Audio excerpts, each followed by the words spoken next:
I've tried all weekend to figure it out, and I just can't. We're going to look at one of the wackiest crime stories in a long time. And if we really think about it, it may be scarier and more nefarious than at first brush. We're going to look at how inflation has already ruined the Super Bowl, regardless of who wins. Then we're going to go into our main story or headline story about Elon Musk and how he is well on his way to hitting his ultimate goal. And then we're going to round off this and end this episode looking at something very interesting happening to adults 18 to 39. So let's hit the introduction and let's get this report started.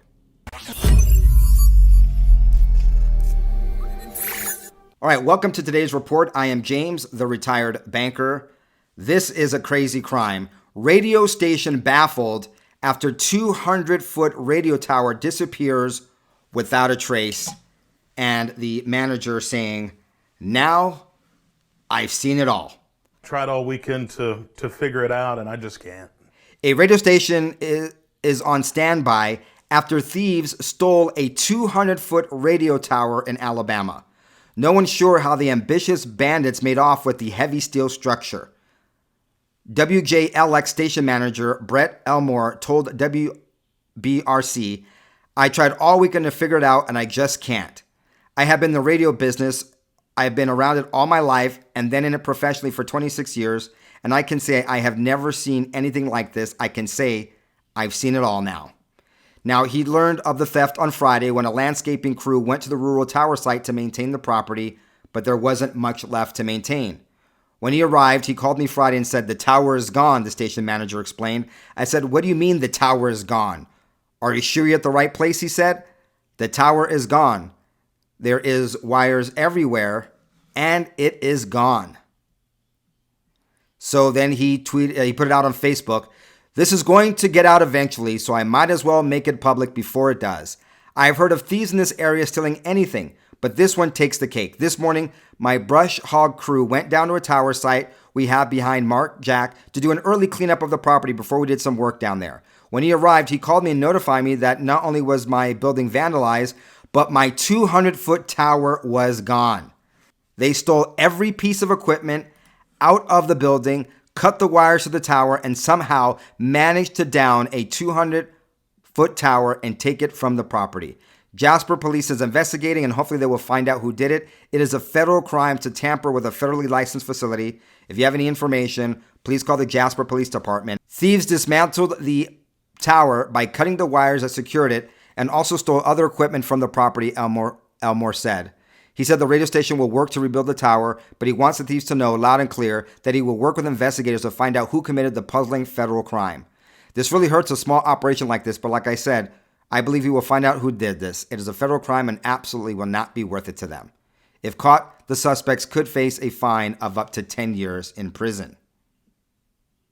Now that's what I call a bold heist. Who's capable of that?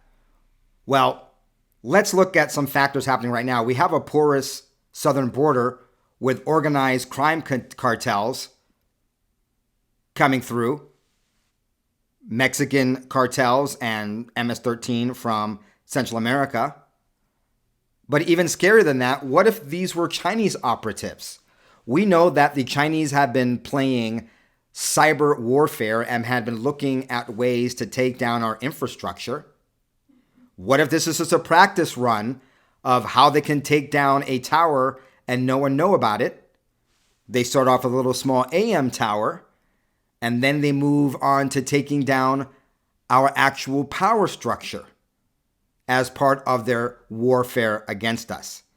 We know that because of the porous border, they are increasingly finding more and more Chinese nationals coming through. And when you are a Chinese national, the Chinese government considers you a Chinese citizen, no matter where you are or what you're doing. And they'll put pressure back on your families back home for you to do their bidding, even if you're in the free United States. Is it possible, probable, or conceivable even that this little heist here was maybe, like I said, a dry run, a practice run, or part of a larger operation to kneecap our communication structures and our grid. Because it seems to me if you can take down a 200-foot AM tower and no one knows how you did it, that might be good training for how to take down other parts of our infrastructure that relies on towers for communication, for electricity, for cell and digital communication, etc. And if that's the case, this story could end up being more nefarious. Or it could be just a bunch of drunk good old boys that said, damn it, I wonder if we can take down a 200-foot tower and no one see it. This is an interesting story. I will follow it, and if there's any juicy updates, I will bring it to you. All right, the inflation that we're dealing here in the United States and overall has already ruined your Super Bowl party, says the American Institute for Economic Research. Attending the Super Bowl in person has long been a lavish expense reserved for those willing to part with a significant sum for the ultimate fan experience. But when the Kansas City Chiefs meet the San Francisco 49ers in Las Vegas on Sunday, February 11th, for the 58th such championship, it will be the most expensive yet. StubHub is reporting tickets ranging from $5,300 to $107,000 per, with the average price being $9,500. That is a 93% increase from last year. But those are just the tickets to the event. What about staying there? Well, the lodging prices are up as well. $1,500 for a night at a 5-star hotel. But if you want to stay at some of the more affordable places like Excalibur, which was a dump last time I went there, and I like vacationing on a budget. And the Excalibur, wasn't the upkeep is wanting. That's usually $88. Actually, that's what it is. That's the average nightly rate for this weekend. Next weekend, $486. And then, of course, the traveling there is very expensive because of the high gas prices. Of course, as the article rightly points out, the vast majority of Super Bowl viewers are not going to be at the Allegiant Stadium, which holds 65,000 spectators, but obviously millions of people watch it. The remainder of the viewers will be watching at home in their own hometown sports bars and restaurants. You know, there's more than 100 million people, according to this article, that will watch it. The Super Bowl snacks and dishes that include chicken wings, guacamole, potato skins, and deviled eggs are up 63% for eggs. White sugar is up 62%. Coffee's up 50%. Ham is up 45%. And I put it on the screen. Everything that you would want to eat at a restaurant or at home to enjoy your Super Bowl party is way more expensive. But look, lemons are only up 3.6%, and field-grown tomatoes are only 2%. So, you know, your salsa maybe is not going to go up as much as your other dishes.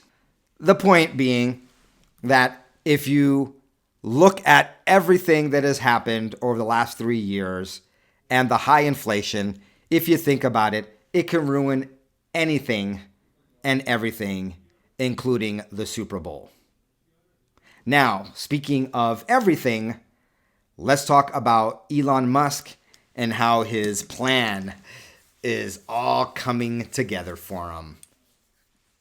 Back in October of 2022, Elon Musk said that buying Twitter is an accelerant to creating X, the Everything app. And today, he tweeted out, "In a few months, I will discontinue my phone number and only use X for text and audio video calls." Now, Twitter, X, I still call it Twitter. Please forgive me, I still call it Twitter. I have one of the accounts where I can actually do this, and I haven't used it. But just think of how prevalent this has come. A lot of people do FaceTime calls if they have Apple, an iPhone or on a Mac. Facebook Messenger, Instagram. So as far as being an innovator in this space, Twitter is not unique. But what they will be unique in is being the everything app that Elon Musk has promised and said that his X would be, and that buying Twitter would be part of that formation of the everything app. The app where you tweet and you communicate, where you watch and rent your movies and your videos and your stream. So you get your information, you get your news, you communicate with texting and video calls and audio calls through that. And then what's something that the other ones really haven't mastered, the other social media platforms, is using it for payment. Now, obviously, this is something that Elon Musk knows about because he became rich and somewhat famous because he's the one who started and then sold to eBay PayPal. So going back to today's tweet of him using Twitter only for text and audio video calls, and his tweet from a few years ago that buying Twitter is an accelerant to creating X, the everything app.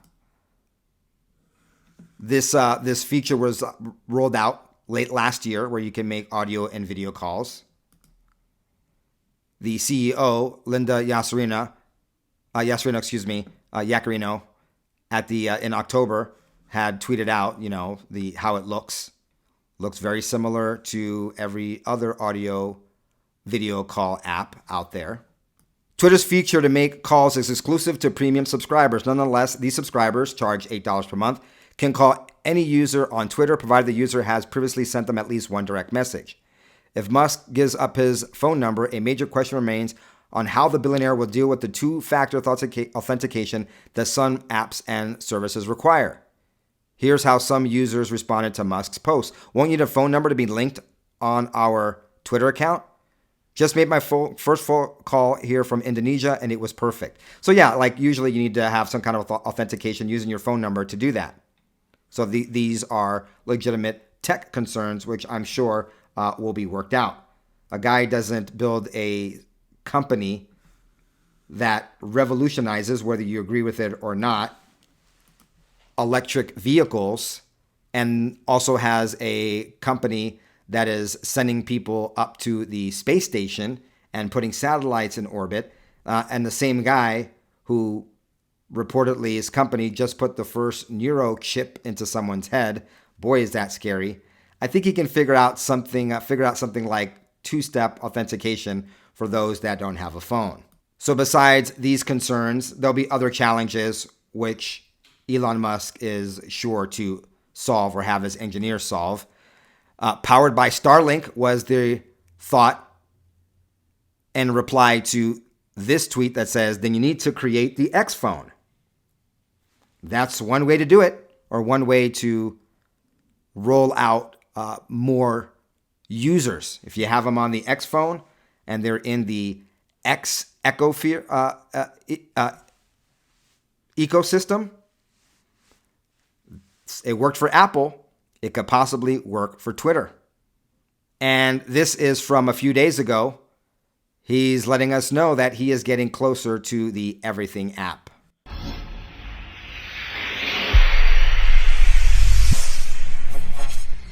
And now this. Twitter now licensed for payment processing in 12 U.S. states. This is going to be the game changer for Elon Musk and for Twitter, because you can do all kinds of things, but if you can do like WeChat or Weibo, whatever it is, he's trying to do like that everything app they're doing over in China, where people are totally on there. They're buying things, they're watching video, they're chatting, they're making comments, they're watching their videos, they're communicating, and then they're making their payments on there. Whether you agree with this or not, whether you think it's scary that one app can control everything or not, the plan Elon Musk has to get into this place of the Everything app, well, he's got 12 of the 50 states where he's allowed to process payments. Elon Musk is moving forward with his plans to turn the company formerly known as Twitter, now called X, into an everything app that includes its own payment system. The company was granted 3 additional money transmitter licenses in the U.S. states of South Dakota, Kansas, and Wyoming in November, bringing the total of states where the company is allowed to engage in money transfers to 12. The other states where the company has previously been granted a money transfer license include Arizona, Georgia, Iowa, Maryland, Michigan, Mississippi, Missouri, New Hampshire, and Rhode Island. All the states were licensed this year, starting with New Hampshire on June 29th. Progress was Musk's only comment on the new registration. Musk has previously spoken about his plans to morph X into a payment platform, having earlier detailed his vision for the future of the company shortly after the acquisition. He has described Twitter as a place where users will be able to send money to others on the platform and extract their funds to authenticated bank accounts and perhaps later high-yield money market accounts that could encourage people to keep their cash in accounts with Twitter. This plan would put X into competition with PayPal, a company Musk is credited with co-founding via its merger with his X.com. With Twitter, Musk is hoping to once again complete the vision he had for X.com as a disruptor to the existing banking system. Whether or not that move will also involve crypto is yet to be determined, but it's worth noting that a money transmitter license would be required if Twitter were to support cryptocurrencies. Payments are also tied into Twitter's broader move into the creator economy, where X users with at least 500 followers and 5 million organic impressions on their posts over the past 3 months can become eligible for ad revenue sharing. So that's part of his plan to also take on YouTube, which would be good for YouTube to have competition for video content and the people who use their eyeballs to consume such content. So it looks like Elon Musk is well on his way to realizing his plan. All right, and this alarming, interesting news: credit card and auto delinquencies soaring, especially age group 18 to 39. Credit card debt surged to a record high in the fourth quarter, even more troubling as a steep climb in 90 days or longer delinquencies. Now, I'm not going to get too much into the data, but I do want to comment on this because as a banker and the future, this kind of concerns me, and that is how this is affecting the upcoming home buyers and consumers. We see a small uptick across the board, but especially noticeable for ages 18 through 29. This will not be a replay of the Great Recession mortgage bust. Well, here's why exactly I'm concerned about that.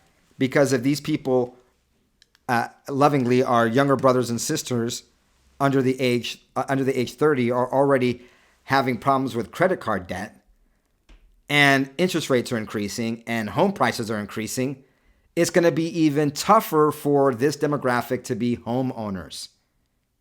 They got themselves saddled with credit card debt. They are behind. They're going to have bad credit scores, which are going to take several years for them to clean up. And it's going to make it harder for them to be homeowners. But that's okay, because they can put on credit all the stuff that they're leasing and renting, because they will own nothing and be happy anyway. If you enjoyed this report, please show me that by hitting the like button, hit the subscribe button if you haven't already, and hit the notification bell. And please share this episode and the nuggets of info we have on here with your friends and family on social media. We'll be back. Hang tight.